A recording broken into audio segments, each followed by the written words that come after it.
And I'm happy that I was able to share the ring with so many legendary fighters.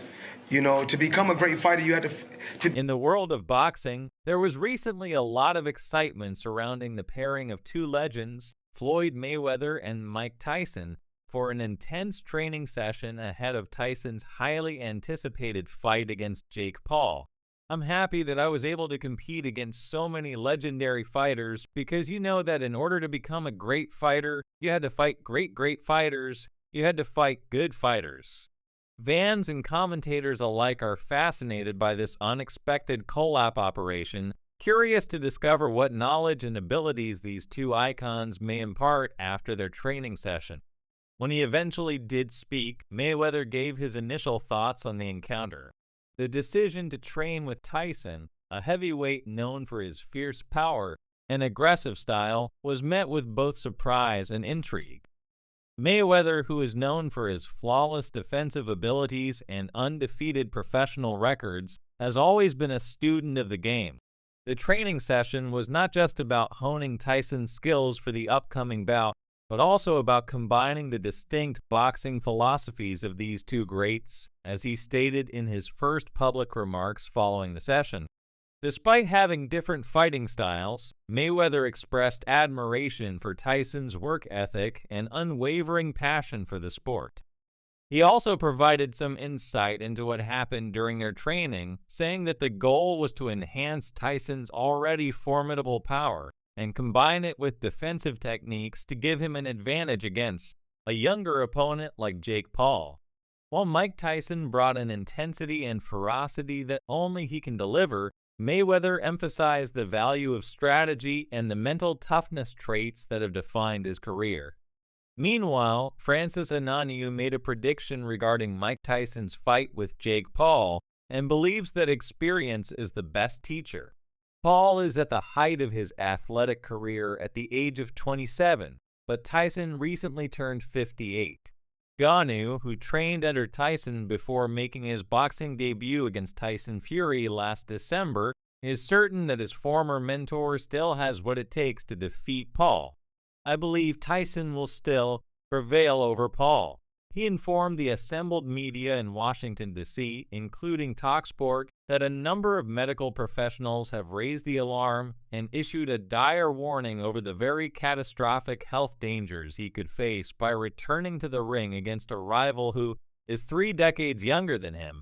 According to Stephen Hughes, a senior lecturer in medicine at Anglia Ruskin University, Tyson's history of drunkenness and advanced age greatly increased his susceptibility to subdural hematomas and strokes during this time. The world-renowned fitness expert and former physiotherapist for Chelsea, Leeds United, and the England national team, Dave Hancock, expressed concern that the match could have disastrous effects on Tyson's health. However, Ngannou is not as concerned, saying, "He's definitely not as he was when he moves around and shows you something. I'm like, what the hell is this?" So I think that's something people don't understand about Mike Tyson. Paul has received a lot of backlash from the boxing community for accepting a matchup with a fighter who began his professional career 12 years before Paul was even born. The former Disney star has an impressive one-sided record in professional boxing, with his only defeat coming at the hands of Tommy Fury, the younger brother of the legendary WBC heavyweight champion Tyson Fury. Paul was heavily criticized for shunning conventional boxing opponents in favor of facing former UFC champions Tyrone Woodley and Anderson Silva in his early fights. However, in August 2023, Paul defeated Nate Diaz, one of the few fighters to have actually defeated the infamous Conor McGregor in the ring. Paul addressed the criticism in an exclusive interview with TalkSport's host Gareth Davis. Paul stated that he felt it was first and foremost disrespectful to Mike. He then suggested that they get in the ring with him and let Mike decide whether or not he wants to fight. If Mike wants to fight, then let's fight. If he wants to turn the fight into a professional match, then fine. I want to fight Mike Tyson because he's a legendary fighter and it's an honor to be in the ring with him. However, there are differing opinions. Despite the opposing opinions, some people enthusiastically support it, while others vehemently oppose it, and some people are unsure. One thing is certain. On Friday night, November 15, former two-time heavyweight champion Mike Tyson will square off against YouTuber turned professional boxer Jake Paul.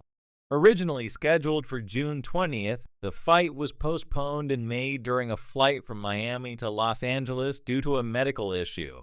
Mike John, a boxing Hall of Famer, needed emergency medical attention due to an ulcer flare-up. He has now recovered completely and is getting ready for his next fight.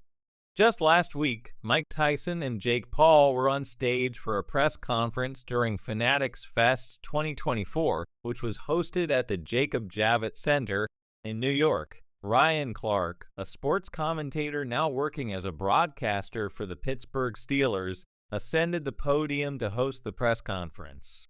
TR pertaining to form, while Jake Paul, the controversial figure of the event, faced a barrage of criticism from the crowd, Mike Tyson was met with enthusiastic applause from the city.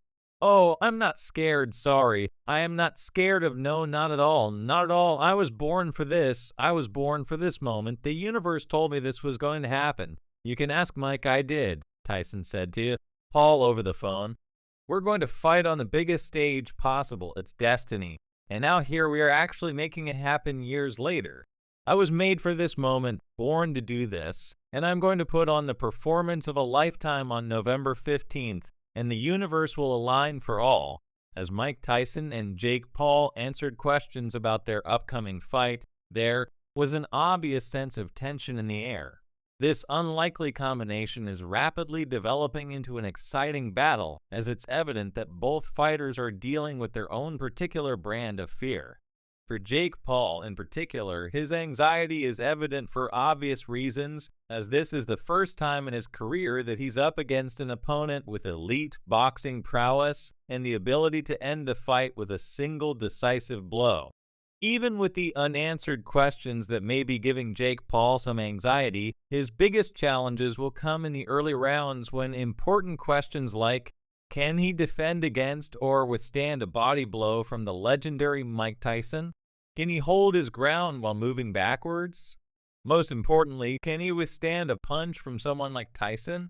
Even though Mike Tyson has a 50-44 record and is obviously a superior boxer, his age of 58 balances the odds.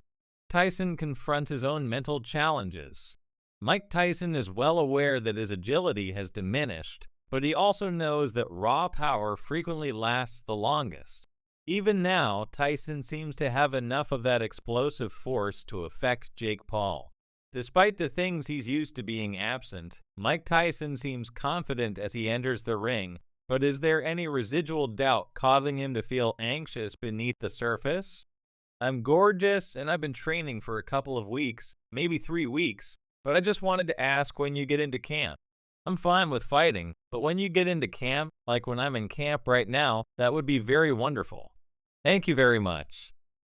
The main question is whether Mike Tyson can continue to fight if a knockout doesn't happen in the first few rounds. If he doesn't end the fight quickly, what backup plan does he have?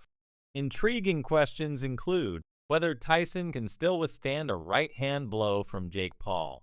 Predicting the outcome of a fight between Mike Tyson and Jake Paul isn't easy. It's a complex puzzle with many possible scenarios. Tyson would likely dominate in the early rounds, but if the bout stretches beyond the 4th round, Jake Paul could turn the tide and potentially emerge victorious. For those preparing to watch this fight, these unanswered questions add an extra layer of intrigue to the Tyson versus Paul matchup. The answers will finally come to light on November 15th, making the anticipation all the more thrilling. Successful in the face of criticism, Paul doesn't let the negative forecasts from people like Ngannou and Randy Couture deter him from going into the ring with a boxing icon. Rather, he finds inspiration in them. "I thrive on it.